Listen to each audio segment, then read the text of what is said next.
توفیق عطا فرمائیے۔ وہ چاہتا ہے کہ میرے نیکیوں پر استقامت بنی رہے، میں یہ تلاوت قرآن کرتا رہوں، میں یہ جو اللہ تعالیٰ نے نعمت عطا کی 5 وقت کی نماز میں پڑھتا رہوں، اللہ کا شکر ادا کریں۔ اب شکر کے ایسا کئی طریقے ہیں، بہتر طریقہ یہ ہے، سب سے اچھا شکر ادا کریں گے، روزانہ شکر ادا کریں گے انشاءاللہ الکریم۔ صلو علی الحبیب صلی اللہ علیہ وسلم، ایک مرتبہ آواز سے بلند درود پاک پڑھ لیں۔ اللہم صلی علی سیدنا مولانا محمد وعلی آل سیدنا و مولانا محمد مبارک وسلم، صلاۃ و سلام علیک رسول اللہ صلی اللہ علیہ وسلم۔ مسلم شریف کی بھی حدیث پاک ہے اور بخاری شریف میں بہت ساری حدیث مبارکہ کی کتابوں میں ہے کہ جب بندے کا انتقال ہو جاتا ہے تو اس کے اعمال کا سلسلہ منقطع ہو جاتا ہے، اب وہ نمازیں نہیں پڑھ سکتا۔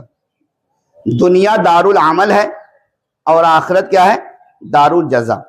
جیسے ہی آپ کی سانس بند ہوئی، آپ کا انتقال ہوا، اب آپ کچھ نہیں کر سکتے، جو کچھ کرنا ہے اپنی زندگی میں کر لیجیے۔ اچھا، دوسری چیز کیا ہے؟ لوگ اپنے بچوں کے بھروسے رہتے ہیں کہ میں نے اپنے بچوں کے لیے بہت کچھ کیا ہے تو میرا بچہ مجھے خوب احسال ثواب کرے گا۔ کہاں کرنے والے ہیں؟ تیجا کیا، 40واں کیا، برسی ہوئی تو برسوں گزر گئے۔ بیٹا اب قبر پہ عید کے دن جائے گا، بہت جائے گا تو عید کے دن جائے گا، وہ بھی فارمیلٹی کے طور پر جائے گا۔ پھر اس کے بعد شب برات آئے گی تو جائے گا، اور وہ کیسی دعا کرے گا، کتنی رقت کے ساتھ دعا کرے، یہ آپ بھی جانتے ہیں، ہم بھی جانتے ہیں۔ جب ہم نہیں جاتے تو ہمارا بچہ کیا جائے گا؟ تو کسی کے بھروسے نہ رہ کر اللہ کے بھروسے رہیں تو زیادہ اچھا ہے۔ دنیا ہی میں کچھ ایسے اعمال کر لیں کہ اللہ تعالیٰ آپ کے اس عمل کو اپنی بارگاہ میں قبول فرمائے۔ پیارے اسلام میں تو حدیث پاک میں آتا ہے کہ 3 اعمال ایسے کہ اگر بندہ کر کے گیا ہے تو اس کے اعمال کا صلہ اس کے مرنے کے بعد بھی اس کا ملے گا، اگر ان 3 عمل میں سے کوئی بھی عمل کر کے گیا ہے۔ نمبر 1، پہلا عمل کیا ہے؟ کہ صدقہ جاریہ۔ پہلا عمل کیا ہے؟ صدقہ جاریہ کا کیا مطلب ہے؟ کہ وہ چیز جو دیر تک باقی رہے، وہ چیز جو دیر تک باقی رہے یا ہمیشہ باقی رہے، قیامت تک باقی رہے۔ صدقہ جاریہ میں مسجد آتی ہے، مدرسہ آتا ہے نا، جہاں نماز ادا کی جاتی وہ آتا ہے، پانی جاری کرنا بھی آتا ہے، بہت ساری چیزیں آتی ہیں، مسافر خانہ بھی آتا ہے۔ یعنی جو چیز دیر تک باقی رہے وہ چیز اس میں آتی ہے۔ تو پیارے اسلام بھائیوں، پہلا ہے صدقہ جاریہ، اور دوسرا ہے وہ علم جس سے نفع حاصل کیا جائے۔ یعنی کسی نے علم اس لیے سیکھا اور پڑھایا لکھایا تاکہ اس کا ثواب پہنچے، تو وہ علم جب تک باقی رہے گا وہ بندہ پڑھتا رہے گا، اس کا ثواب اس کو بھی ملتا رہے گا۔ اور تیسرا کیا ہے؟ نیک اولاد، صالح اولاد۔ اگر یہ اپنے بیٹے کو نیک بنا کر گیا ہے، حافظ بنایا ہے، عالم بنایا، کسی طرح بھی نیک بنایا ہے، کچھ بھی بنایا ہے، تو یہ بیٹا نیک بنا ہے۔ اب اگر اس نے اچھی نیتوں کے ساتھ اس کو نیک بنایا تو بیٹا دعا کرے چاہے نہ کرے، ہے تو اسی کے اولاد، اور اس نے اچھی نیت سے اس کو نیک بنایا، تو بیٹا دعا کر دے تو سونے پہ سہاگا، نہیں تو جو نیکیاں کرے گا باپ والدین اس کی نیکیوں کا ثواب پہنچے گا۔ تو یہ پیارے اسلام صدقہ جاریہ ہے۔ اللہ کرے کہ ہم تینوں عمل کرنے میں کامیاب ہو جائیں۔ لیکن صدقہ جاریہ ایک ایسا عمل ہے جس کے بارے میں عرض کر رہا ہوں، مسجد ہے، مدرسہ ہے، مسافر خانہ ہے، جہاں نماز ادا کی جاتی ہے، وہ جگہ ہے جو قیامت تک باقی رہنے والی ہے۔ تو پیارے یہ اس کا ثواب، اس میں جس نے حصہ لے لیا اس کا ثواب اسے ملتا ہی رہے گا، یہ سمجھ لیے گولڈن چانس ہوتا ہے۔ تو پیارے اسلام بھائیو، جیسا کہ آپ عیدگاہ دیکھ رہے ہیں، پچھلے بار آپ عید کی نماز میں آئے ہوں گے، بقرہ عید کے نماز میں آئے ہوں گے، تو عیدگاہ کی حالت آپ نے دیکھی ہوگی، پیچھے کا دیوار ٹوٹا ہوا تھا، لوگ کہہ بھی رہے تھے کہ یہ دیوار بن جائے، ٹوٹا ہوا ہے۔ پھر یہ بھی لوگ چاہ رہے تھے کہ عیدگاہ اچھا بن جائے، صحیح سے ہو جائے، الحمدللہ عز و جل بقرعید کے نماز کے بعد سے ہمارے اس عیدگاہ کی کمیٹی والوں نے بڑی محنت کی، بہت زیادہ محنت کی۔ ظاہر ہے کہ چندہ کرنا آسان نہیں ہے، چندہ کرنا اس زمانے میں آسان نہیں ہے۔ کسی سے اسلام خیر چندہ کرنا سنت ہے، لیکن آج اس زمانے میں چندہ کرنے کو بھی لوگ خراب سمجھتے ہیں۔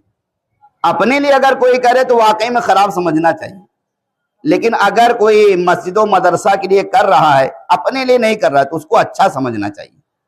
تو پیارے اسلام بھائیوں، حضرت حافظ ملت ہمیشہ یہ فرمایا کرتے تھے کہ اپنی عزت کیا ہے؟ اصل عزت تو دین کی ہے، اور جو ہمیں عزت ملی وہ دین کی وجہ سے ملی، اور عزت دینے والا اللہ پاک ہے، ذلت دینے والا اللہ پاک ہے۔ تو پیارے اسلام بھائیوں، آپ اس عیدگاہ کا معاملہ نصیب ہے کہ ان کا پیسہ اس میں لگ گیا، بہت سارے لوگوں نے بھی چندہ دیا اس میں، اور آج آپ عیدگاہ کا معاملہ دیکھ رہے ہیں کہ ماشاءاللہ اچھے انداز سے باؤنڈری بھی ہو چکی ہے، گیٹ بھی لگ چکا ہے، اور محراب و منبر بھی بن چکا ہے، لیکن اب بھی اس میں پیارے اسلام بھائیوں کچھ کام باقی ہیں۔ کچھ کام کون سے باقی ہیں؟ جیسے یہاں پر یہ ہے کہ بعض حضرات جب یہاں آتے ہیں تو ان کو استنجا لگ جاتا ہے، ہوتا ہے نا، سب کے ساتھ معاملہ الگ الگ ہے۔ بعض کو استنجا فوراً لگ جاتا ہے تو ان کو وضو کی حاجت ہوتی ہے، تو پیارے اسلام وہ انتظار نہیں کر سکتے، بیماری کا بھی معاملہ ہوتا ہے۔ تو یہ ہے کہ عیدگاہ میں استنجا خانہ بھی ایک آدھ دو ہونا چاہیے، اور پھر لوگوں کو پھر وضو کی بھی حاجت پڑتی تو وضو خانہ بھی کچھ نلوں کا ہونا چاہیے۔ اسی طرح سے پیارے اسلام بھائیوں، آپ دیکھ رہے ہیں کہ یہ باؤنڈری کی گئی ہے، اونچا بھی بنایا گیا ہے، اس میں مٹی کی بہت سب سے زیادہ تو حاجت اس میں مٹی کی ہے، یعنی پیارے اسلام ہو سکتا ہے کہ 1000 ٹریکٹر اس میں مٹی لگ جائے، اتنی مٹی کی اس میں حاجت ہے۔ تو پیارے اسلام بھائیوں، تو اس میں ابھی بھی لاکھوں کا خرچہ ہے۔ آپ سب یہاں ماشاءاللہ عیدگاہ میں نماز پڑھیں، اگر سب کے طرف سے کچھ نہ کچھ تعاون ہو جائے تو کام آسان ہو سکتا ہے۔ ایک ہوتا ہے نا کہ کوئی ایک آدمی کرے تو اس کے اوپر بھاری پڑ جاتا ہے، ثواب تو اس کو ملے گا ہی، لیکن جتنے لوگ بھی اس میں تعاون کریں گے سب کو اس کا ثواب ملے گا، اور سب کو تھوڑا تھوڑا کاٹ کاٹ کر ثواب نہیں ملے گا۔ اللہ کی رحمت بہت بڑی ہے، وہ کاٹ کاٹ کر ثواب نہیں دے جائے، یعنی اللہ کے بارگاہ میں ایسا نہیں کہ اگر کسی نیکی پر 100 نیکی ملے گی، کسی نیکی پر 100 اگر نیکی ملے گی تو ایسا نہیں ہے کہ 100 لوگ اگر اس میں حصہ لیں گے تو ایک ایک نیکی سب کو ملے گی، ایسا نہیں ہے۔ جتنے حصہ لیں گے اپنی حیثیت مطابق اللہ پاک سب کو 100 نیکیاں عطا فرمائے گا، جتنے حصہ لیں گے سب کو 100 نیکیاں عطا فرمائے۔ کسی نے ایک مرتبہ سورہ اخلاص پڑھا مثال کے طور پر، اب سورہ اخلاص ایک مرتبہ پڑھنے میں کتنی نیکیاں ملیں گی؟ 1/3 قرآن کے برابر۔ 3 بار اگر کسی نے سورہ اخلاص پڑھی تو 1 قرآن کے برابر ثواب ملے گا۔ تو جو 1 قرآن کا ثواب ملے گا تو اس کو ہی ثواب ملا، لیکن اگر اس چاہتا ہے کہ میرا ثواب بڑھ جائے، اس نے دعا کی، اے اللہ یہ 3 بار جو میں نے سورہ اخلاص پڑھی ہے یہ سرکار صلی اللہ علیہ وسلم کے ساری امت کو پہنچ جائے، تو اب ساری امت کو کاٹ کاٹ کر ثواب نہیں پہنچے گا، سب کو ایک قرآن کا ثواب ملے گا، اور اس ثواب پہنچانے والے کو ساری امت کے برابر جتنوں کو اس نے اصالِ ثواب کیا ہے، 100 کو اگر اصالِ ثواب کیا ہے تو اس کے ایک جملے پر اسے 100 قرآن کا ثواب ملے گا۔ سبحان اللہ، یعنی اصالِ ثواب کا بھی بہت بڑا فائدہ ہے۔ تو پیارے پیارے اسلام بھائیوں، آپ سے عرض ہے کہ یہ صدقہ جاریہ والا کام ہے، عیدگاہ باقی رہنے والی چیز ہے، مسجد باقی رہنے والی چیز ہے، مدرسہ باقی رہنے والی چیز ہے۔ یہاں کے کمیٹی والے جو یہ جھولی چلا رہے ہیں یہ اسی عیدگاہ کے لیے ہی چلا رہے ہیں، ابھی آپ کے سامنے جو جھولیاں چل رہی ہیں اسی عیدگاہ کے لیے چل رہی ہیں، تو آپ اس میں جتنا بھی تعاون کرنا چاہیں کریں۔ اب جیسے یہاں پر مٹی ڈالنے والی بات ہے، تو اب اس میں جو جتنا ٹریکٹر مٹی لینا چاہے وہ لے سکتا ہے۔ ابھی معلوم چلا ہے کہ ابھی اس وقت ایک ٹریکٹر مٹی 1000 روپے کا چل رہا ہے، تو 1000 روپے کوئی بڑی بات نہیں ہے۔ اگر غریب سے غریب آدمی بھی یا اسلام اس میں حصہ لینا چاہے ثواب کی نیت سے، اپنے والدین کے اصالِ ثواب کی نیت سے، اپنے دادا کے اصالِ ثواب کی نیت سے، تو ایک ٹریکٹر جو ان کی نیت سے لے گا ان کو ثواب ملتا رہے گا، یعنی یہ بہترین ثواب کا ذریعہ ہے۔ تو جو بھی ہیں، جو بھی اپنی حیثیت والے ہیں، ایک ٹریکٹر انہیں جو جتنا ٹریکٹر بھی لے سکتا ہے، میں آپ سے گزارش کروں گا آپ ضرور اس میں مٹی میں حصہ لے لیں، جو جس چیز میں حصہ لینا چاہیں، خاص طور سے یہاں مٹی بہت زیادہ کی ضرورت ہے، کہ اگر بقرعید کی نماز آپ پڑھنے آئیں تو اللہ کرے بقرعید کی نماز سے پہلے پہلے یہاں پر مٹی والا بھی کام ہو جائے، اور ہو سکتا ہے، کام آسان ہے۔ اگر جتنے بھی یہاں پر بیٹھے ہیں ہمارے مقتدی حضرات، اگر ایک مرتبہ ہمت کر لیں اور 1 ٹریکٹر 2 ٹریکٹر جو آپ سے ہو سکے، آپ ابھی اس میں تعاون کرنا چاہیں، اس میں فیصلہ میں جھولی میں ڈالنا چاہیں تو ابھی آپ ڈال سکتے ہیں، نیت کرنا چاہیں تو آپ نیت ابھی اپنے کمیٹی والوں کے پاس لکھوا سکتے ہیں، پیسہ کہ کل پرسوں خود ٹریکٹر پیسہ نہیں دینا چاہتے، آپ یہ چاہتے ہیں میں خود ہی مٹی گروا دوں گا، کتنے ٹریکٹر مٹی گروانا ہے، میں 50 ٹریکٹر خود ہی گروا دوں، پیسے کے حاجت ہے، تو آپ یہ بھی کر سکتے ہیں، خود آپ فیصلہ میں مٹی والوں سے بات کر کے جہاں سے آپ کو سستا ہو سکتا ہے آپ کو ملے، وہاں سے آپ بات کر کے یہاں مٹی آپ گروا بھی سکتے ہیں، یہ بھی کر سکتے ہیں، جس طرح سے بھی آپ کرنا چاہیں کر سکتے ہیں، لیکن عرض یہی ہے کہ کرے ضرور، کچھ نہ کچھ کرے۔ اب کوئی بہت زیادہ غریب ہے، وہ 1 ٹریکٹر بھی نہیں کر سکتا ہے تو وہ آدھا ٹریکٹر کر دے، ہے نا، جتنا آپ کی حیثیت ہے۔ پیسہ میں ایسا نہیں ہے کہ اگر کوئی 1 ٹریکٹر نہیں کرے گا تو اس کو ثواب ہی نہیں ملے گا، کم سے کم 1 ٹریکٹر کرنا ہی پڑے گا، ایسی بھی بات نہیں، اللہ کی رحمت بہت بڑی ہے۔ تو جو اللہ تعالیٰ میں بندے کا دل دیکھتا ہے، انما الاعمال بالنیات، انما الاعمال بالنیات۔ حضرت عمر بن خطاب رضی اللہ تعالیٰ عنہ سے یہ حدیث پاک روایت ہے کہ سرکار صلی اللہ علیہ وسلم سے آپ نے روایت کیا کہ سرکار صلی اللہ علیہ وسلم نے ارشاد فرمائے انما الاعمال بالنیات وانما لکل امرئ ما نوی، کہ بے شک اعمال کا دار و مدار نیتوں پر ہے، اعمال کا دار و مدار نیتوں پر ہے، اور ہر ایک کے لیے وہی ہے جو اس نے نیت کی، ہر ایک کے لیے وہی ہے جو اس نے نیت کی، جو نیت ہے اس کی اللہ تعالیٰ وہی اس کو عطا فرمائے گا۔ محمود غزنوی کا نام آپ نے سنا ہوگا، محمود غزنوی یہ بہت بڑے بادشاہ اور اللہ کے ولی بھی ہیں، اور ہیں کون یہ حضرت سید سالار مسعود غازی رحمۃ اللہ علیہ کے سگے ماموں ہیں۔ سید سالار مسعود غازی بہرائچ شریف یہ آپ کے سگے بھانجے ہیں، اور سید سالار مسعود غازی رحمۃ اللہ علیہ کے سگے ماموں ہیں آپ، محمود غزنوی رحمۃ اللہ۔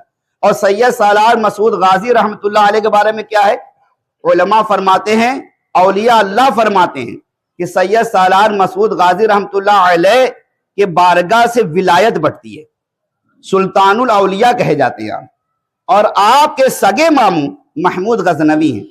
آپ ایک مرتبہ آپ نے یہ سوچا کہ چلو اپنے راجدھانی اپنے علاقے کا دورہ کرتے ہیں، اپنے ملک کا دورہ کرتے ہیں، دورہ کرتے کرتے بادشاہی لباس میں نہیں تھے، سادے لباس میں، کیونکہ آپ اللہ کے ولی بھی تھے، سادہ ذہن تھا آپ کا، آپ نکلے اپنے ملک کا دورہ کرنے گئے، دورہ کرتے کرتے ایک کھیت میں پہنچ گئے، دورہ کرتے کرتے ایک کھیت میں پہنچے تو دیکھا کہ وہاں پہ ڈنڈا لگا ہوا ہے، ڈنڈا گڑا ہوا ہے، کہا کہ سب تو دیکھا یہ ڈنڈا بھی کیا پھرتا ہے کیا، یہ ڈنڈا کیوں لگا ہوا کھیت میں؟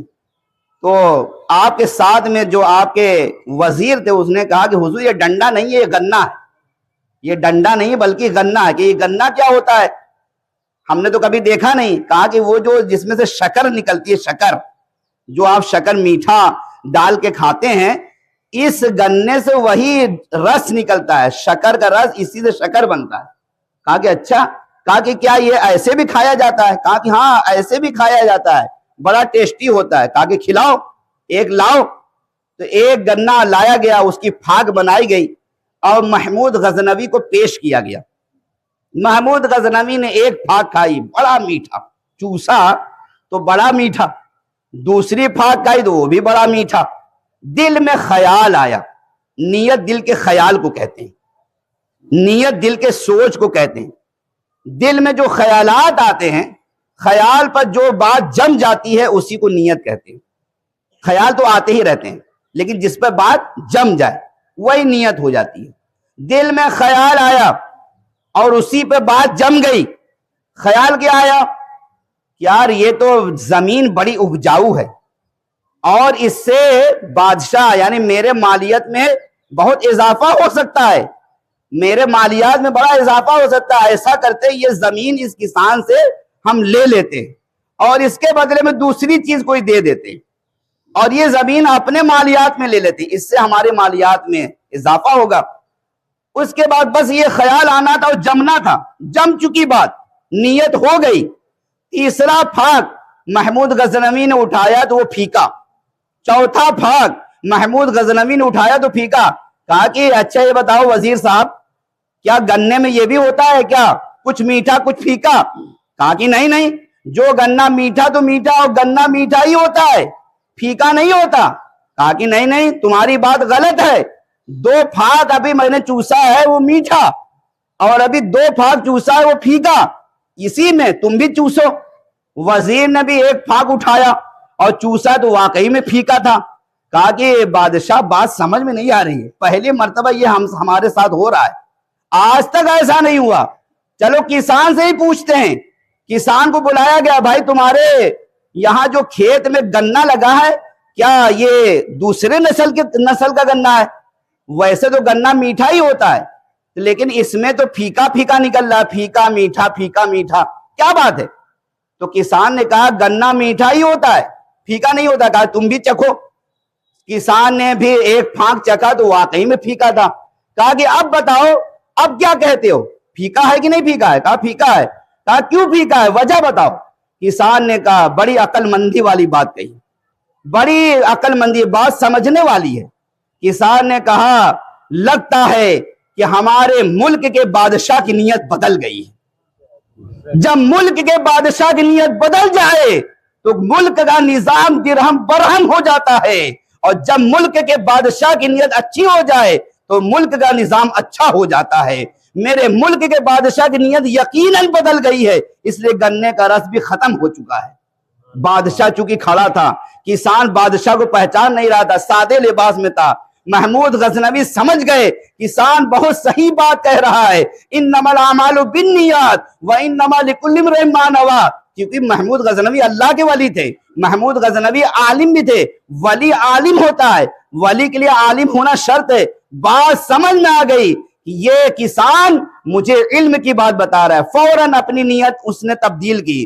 دل ہی میں سوچا نا اس سے یہ زمین نہیں لینا ہے۔ محمود غزنوی نے پھر کیا نیت کی، پھر نیت تبدیل کیا، اس سے یہ زمین نہیں لینی ہے، اس کی زمین اسی کے پاس رہے گی، چلو اسی کے پاس رہے گی۔ پھر آپ نے 5واں پھاگ چکھا تو واقعی میں بہت میٹھا تھا۔ کسان سے کہا پھر میٹھا ہو گیا، تو کسان نے کہا لگتا ہے بادشاہ کی نیت پھر صحیح ہو گئی ہے، بادشاہ کی نیت پھر سے صحیح ہو گئی، اس لیے میٹھا پھر ہو گیا ہے۔ تو محمود غزنوی نے کہا جانتے ہو میں کون ہوں، مجھے پہچانا تم نے؟ کہا کہ نہیں حضور میں نے آپ کو پہچانا نہیں، آپ تو اجنبی لگ رہے ہیں۔ کہا کہ میں ہی بادشاہ ہوں، میں ہی ملک کا بادشاہ ہوں، میرا نام محمود ہے، اور تم نے صحیح کہا، جس وقت گنے کا رس پھیکا ہوا تو میری نیت تبدیل ہو گئی تھی، زمین لینے کی نیت ہو گئی تھی، لیکن جب تم نے سمجھایا تو نیت میں نے چینج کر دی تو واقعی میں پھر سے گنے کا رس میٹھا ہو گیا۔ تمہارا بہت بہت شکریہ۔ تو پیارے پیارے اسلامی بھائیوں، نیت کا بڑا عمل و دخل ہے، جتنی نیت اچھی ہوگی اتنا بھی اچھا ہوگا۔ جیسے آپ نے اس عیدگاہ میں دیا تو کبھی بھی اللہ کے راہ میں دیں، کہیں بھی دیں، 1 روپیہ بھی دیں تو نیت کر لینی چاہیے۔ نیت کرنے میں بہت زیادہ ٹائم نہیں لگتا۔ اچھا زبان سے زیادہ دل کی زبان چلتی ہے، منہ کے زبان سے زیادہ دل کی زبان چلتی ہے۔ اگر زبان 1 منٹ میں کوئی بات کہے گی تو دل 1 سیکنڈ میں بات کہہ دے گا۔ نیت دل کے ارادے کا نام ہے۔ نیت کس کا نام ہے؟ دل کے ارادے کا۔ اب ارادہ کس کو کہتے ہیں؟ دل میں خیالات آتے ہی رہتے ہیں، اس کو نیت نہیں کرتے۔ دل میں جو خیالات آتے ہی رہتے ہیں اس کو نیت نہیں کرتے۔ جس خیال پہ دل جم جائے کہ مجھے یہ کرنا ہے، اب وہ ہو گئی نیت۔ جس سوچ پر دل جم جائے کہ مجھے یہ کرنا ہے، وہ ہو گئی نیت۔ جس پہ آپ نے دل جما لیا نہیں یہی والا کرنا، یہی کرنا ہے، تو اب آپ خیالات تو بہت سارے آتے رہتے ہیں، اس لیے خیالات پہ پکڑ بھی نہیں ہے، خیالات پہ بہت سارے گناہ